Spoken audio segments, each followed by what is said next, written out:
তো এখন আমরা দেখব কিভাবে অ্যাডোবি ইলাস্ট্রেটরের মাধ্যমে আমরা রবি এবং দারাজের লোগো তৈরি করা যায়। তো শুরুতে আমাদের প্রয়োজন হবে পলিগনাল টুল নিব। আমরা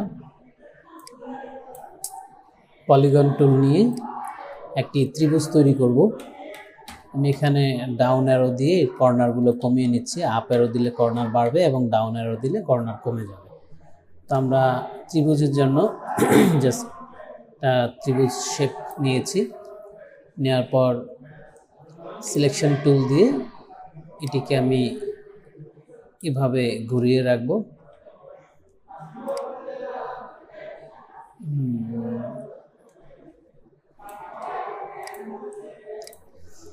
তারপর এখানে আইড্রপার দিয়ে একটি কালার দিয়ে দিব।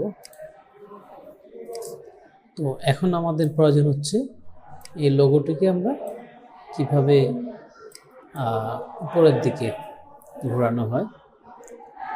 সুতরাং আমরা রোটেট টুলে চলে যাব। রোটেট টুলে গিয়ে অল্টার ধরে এখানে একটি ক্লিক করব। ক্লিক করার পর আমরা এটাকে 60 ডিগ্রি অ্যাঙ্গেলে কপি করব এবং তারপর কন্ট্রোল ডি প্রেস করব।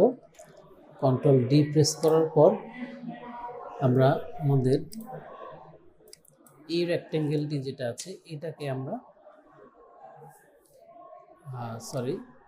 এটাকে আমরা রোটেট করব। এই কর্নার থেকে অল্টার ধরে আমি আবার এখানে ক্লিক করলাম এবং 120 ডিগ্রিতে আমি এখানে একটা প্রিভিউ দেখে নিই। 120 ডিগ্রি দিয়ে ওকে দিচ্ছি। সুতরাং আমাদের রবির লোগোর যে শেপটি সেটি তৈরি করা হয়ে গেছে। এখন আমরা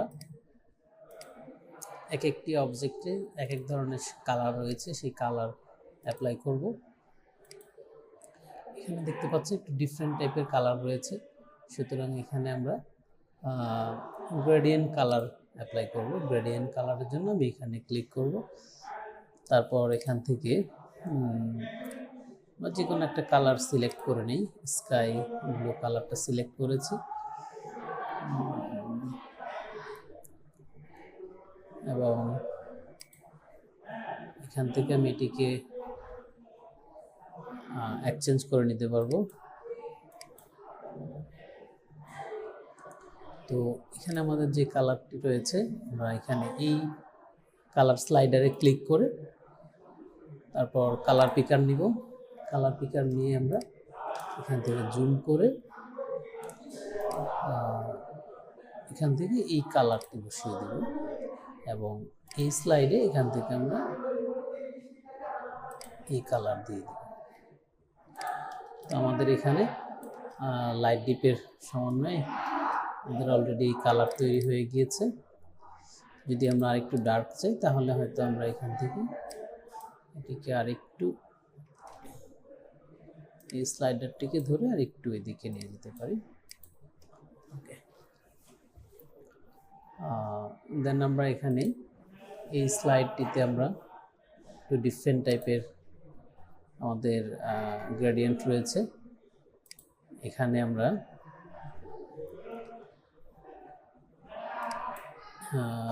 এই স্লাইডে ক্লিক করে এখান থেকে এই কালারটা নিব এবং এখানে ক্লিক করে জুম করে নিচ্ছি। জুম করে আমরা লাইট কালার নিব।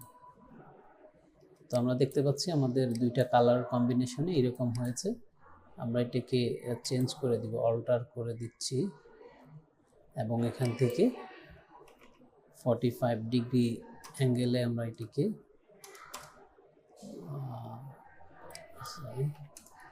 90 ডিগ্রি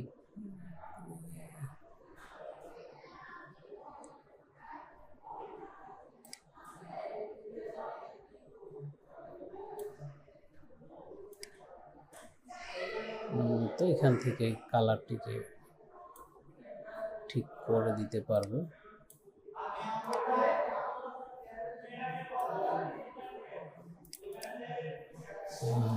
এবং এখানে যে কালার আছে এটি সলিড কালার, এখানেও সলিড কালার রয়েছে। সুতরাং এই হচ্ছে আমাদের রবি লোগো।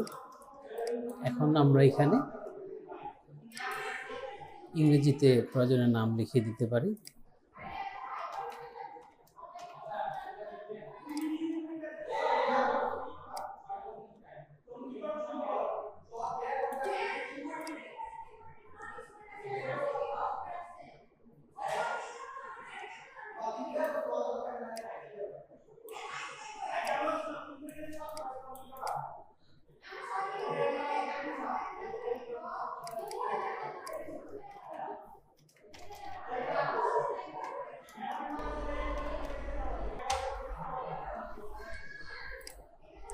রবি লেবুস। তো সেমভাবে আমরা চাইলে এখানে দারাজের লোগোটি তৈরি করতে পারবো। এখানেও আমরা প্রথমত একটি ট্রায়াঙ্গেল শেপ, একটি ত্রিভুজ নিব এবং এই ত্রিভুজটিকে আমরা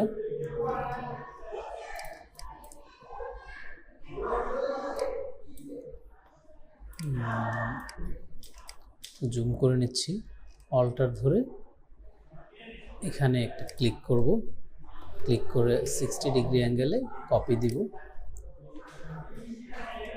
এবং এভাবে আমাদের শেপ তৈরি হবে। এটাকে শুরুতে আমরা ঘুরিয়ে দিব উপরের দিকে, এইরকম শেপ করে নেব। অর্থাৎ এখানে দেখতে পাচ্ছেন যেভাবে আছে। এটাকে আমরা একটু ছোট করে নিই। নেওয়ার পর এখন আমাদের এই দুইটা শেপকে আমি অল্টার ধরে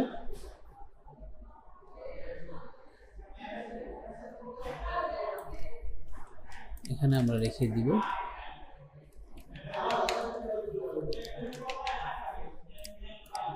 এবং এখানে আইড্র করার মাধ্যমে কালারটা আমরা দিয়ে দেব।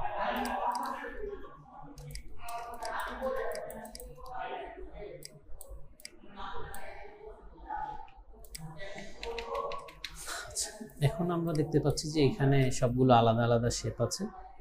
এই শেপগুলোকে আমরা যদি একত্রিত করতে চাই, শেপ বিল্ডার টুলের হেল্প নিতে পারি। শেপ বিল্ডার টুলস নিয়ে আমরা এগুলাকে একত্রিত করব। তবে তার আগে আমাদেরকে যে এই শেপটা যেটা আছে এটাকে আমি Ctrl+C এবং Ctrl+F দিয়ে দিচ্ছি। তার মানে এটা এখানে ডাবল আছে। আমরা এখানে একটু ডিফারেন্ট কালার করে রাখি, তাহলে সবার আমাদের বুঝতে সুবিধা হবে। এটা আলাদা একটা কালার করে নিলাম এবং এটাকে Ctrl+2 দ্বারা লক করে নিচ্ছি। লক করে নিয়ে আমরা এখানে পুরো শেপগুলো সিলেক্ট করে শেপ বিল্ডার টুল দিয়ে আমরা এখানে এই শেপটাকে পুরো আলাদা করে নিলাম এবং আমাদের এই শেপটা দেখতে পাচ্ছেন যে এটা আলাদা রয়ে গেছে।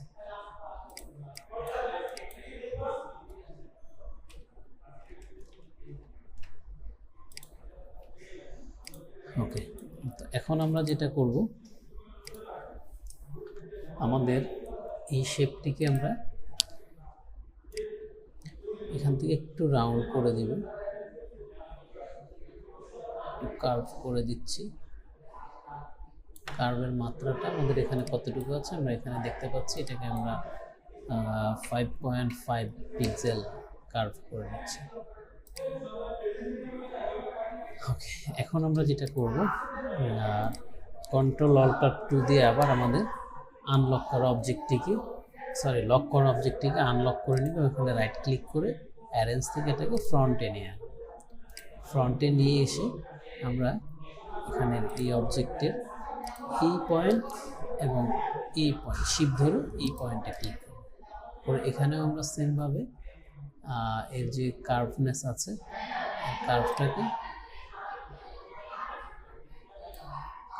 আমরা 5.5 করে এন্টার দিই। তাহলে আমাদের এই শেপটি তৈরি হয়ে গেছে এবং এই দুইটাকে আমরা ধরবো, সিলেক্ট করে আমরা যদি আবার আমাদের আমরা শেপ বিল্ডার টুল নিয়ে এখানে একটা ক্লিক করব এবং এটাকে ডিলিট করে দেব। তাহলেই আমাদের দারাজ যে লোগো রয়েছে সেটি আমাদের কমপ্লিট হয়ে যাবে।